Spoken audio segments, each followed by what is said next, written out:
नमस्कार beautiful souls. आशा करती हूँ कि आप सब बहुत पॉजिटिव होंगे। अपनी अपनी मैनिफेस्टेशंस को मैनिफेस्ट करने के लिए पॉजिटिविटी मेंटेन कर रहे होंगे और यूनिवर्सल अलाइनमेंट में अपने आप को अलाइन करके रखने की कोशिश कर रहे होंगे। आज की इस वीडियो में मैं आपको बताऊंगी एक ऐसी चीज़ जिसे करने से आप अपनी लाइफ के स्टबर्न से स्टबर्न डिज़ायर्स जिनको लेके आप दूसरी चीज़ें कर चुके हैं, जो टेक्निक्स कर चुके हैं वो काम नहीं करी हैं, तो क्या एक ऐसी चीज़ है जो करने से आप क्या कर सकते हैं, आप अपनी स्टबर्न से स्टबर्न डिज़ायर्स को मैनिफेस्ट कर सकते हैं। तो देखिए, वो जो सिंपल सा एक वर्ड है वो है कंसिस्टेंसी। ठीक है, आपको क्या करना है, आज आपको अपने साथ अकेले बैठना है और एकांत में बैठ के आपको ये डिसाइड करना है वो ऐसी कौन सी चीज़ है जो अभी आप चाहते हो कि आपकी लाइफ में सबसे ज़्यादा जल्दी से मैनिफेस्ट हो जाए। ठीक है, अब आप जब एकांत में बैठेंगे तो आपको समझ आ जाएगा कि किस चीज़ को कितनी ज़्यादा इंपॉर्टेंस आपको देनी है। अब आपने जब डिसाइड कर लिया कि सपोज़ आपको ये XYZ चीज़ है जिसको आपको अभी रिसेंट में that you need the most in your life right now. ठीक है, जब आपने ये डिसाइड कर लिया तो अब आपको क्या करना है, अब आपको ये लिखना है आपके पेपर पे, इन योर जर्नल और एनी पेपर, कि आप उसको पाने के लिए क्या करेंगे। ठीक है, आप उसको पाने के लिए क्या स्टेप्स लेंगे ऑन अ डेली बेसिस। ठीक है, suppose if you want to grow your hairs, ठीक है, तो आपको हेयर ग्रोथ चाहिए और अगर हेयर ग्रोथ चाहिए तो आप उसके लिए डेली बेसिस पे क्या करने वाले हैं, आपको उनकी केयर करनी पड़ेगी, आपको उनकी हेयर मसाजेस करनी पड़ेंगी, what ever you feel like doing. तो वो डेली एक एक्शन आपको करना होगा। ठीक है, और बाकी चीज़ जो है वो आप उस पेपर में लिखेंगे, what task, what I will do, what universe will do. ठीक है, 3 कॉलम बनाएंगे आप। अब टास्क आपने सपोज करिए लिख दिया हेयर ग्रोथ, फिर आप ऑन अ डेली बेसिस उसके लिए क्या करेंगे वो आप लिख देंगे। और यूनिवर्स पे क्या लिखेंगे आप, कि आप यूनिवर्स पे क्या छोड़ोगे, दैट यूनिवर्स आप you will take care of my hair growth, that I want whatever sort of hair growth you want, whatever issue you want to get rid of. ठीक है, मतलब ठीक करना है या अच्छा करना है, जो भी चीज़। ठीक है, ठीक करना नहीं, अच्छा करना है। अब on a daily basis consciously आपको क्या करना है, आपको वो प्रैक्टिस करनी पड़ेगी जो आपने प्रॉमिस करी है यूनिवर्स को, कि आप वो एक्शन कर रहे हो, क्योंकि लॉ ऑफ अट्रैक्शन में ही एक्शन वर्ड है और यहाँ पे एक्शन मतलब ज़बरदस्ती वाला एक्शन नहीं होता है।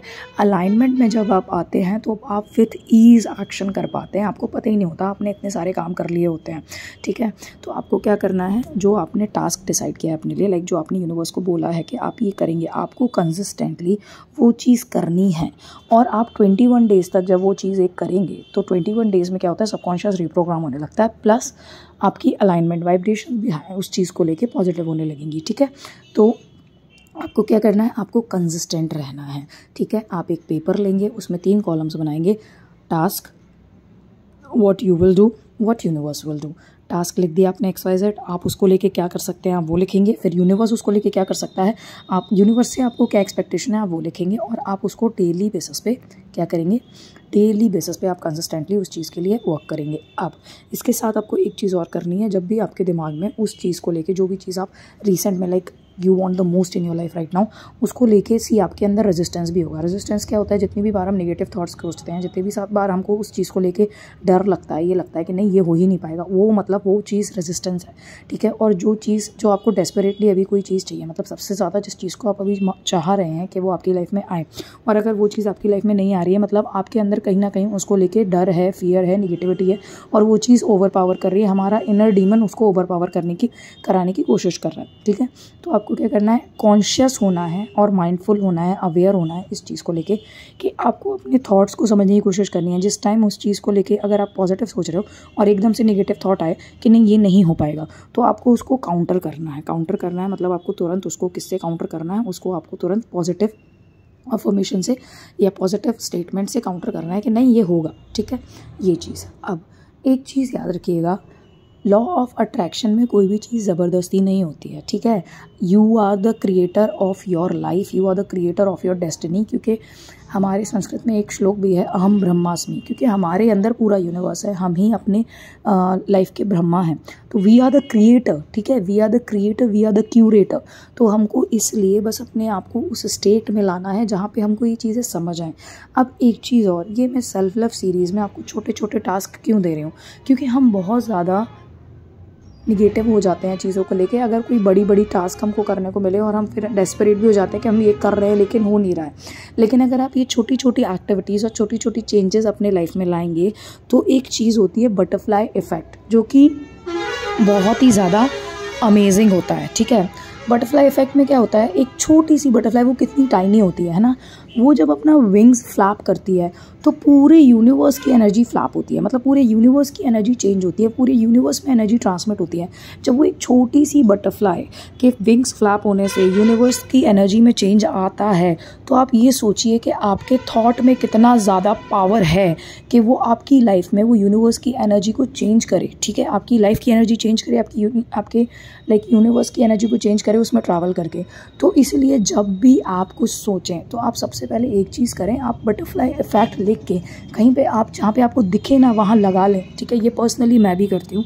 मैंने एक पेपर पे स्टिकी नोट पे बटरफ्लाई इफेक्ट लिख के अपने अलमीरा पे स्टिक करके रखा है, क्योंकि जब भी मुझे थोड़ा ये लगता है कि ये चीज़ नहीं हो पाएगी या निगेटिव हो रही हूँ या ये हो रहा है, मैं उसको देखती हूँ, बटरफ्लाई इफेक्ट लिखा हुआ होता है, मैं उसको देखती हूँ। फिर मुझे ये लगता है कि जब एक बटरफ्लाई के विंग्स, वो इतनी सी बटरफ्लाई जब अपना विंग फ्लैप करती है तो पूरे यूनिवर्स की एनर्जी ट्रांसमिट होती है, पूरे यूनिवर्स में उसकी एनर्जी चेंज होती है, रेडिएट होती है। तो जब मेरा थॉट में तो उससे ज़्यादा पावर है, तो मेरा थॉट भी तो मेरी लाइफ को चेंज करेगा ना।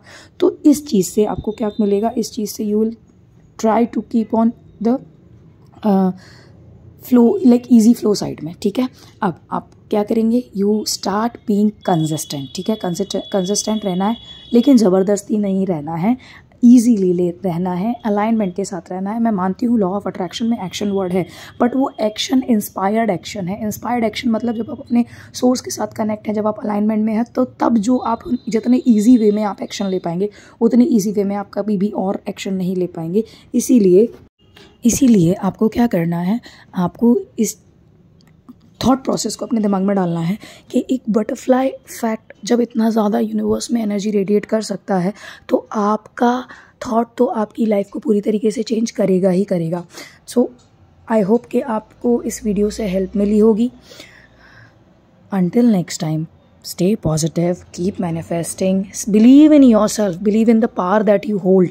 ठीक है, and we'll see you soon in the next video. Until next time, Hari Om Tat Sat. Thank you for watching the video.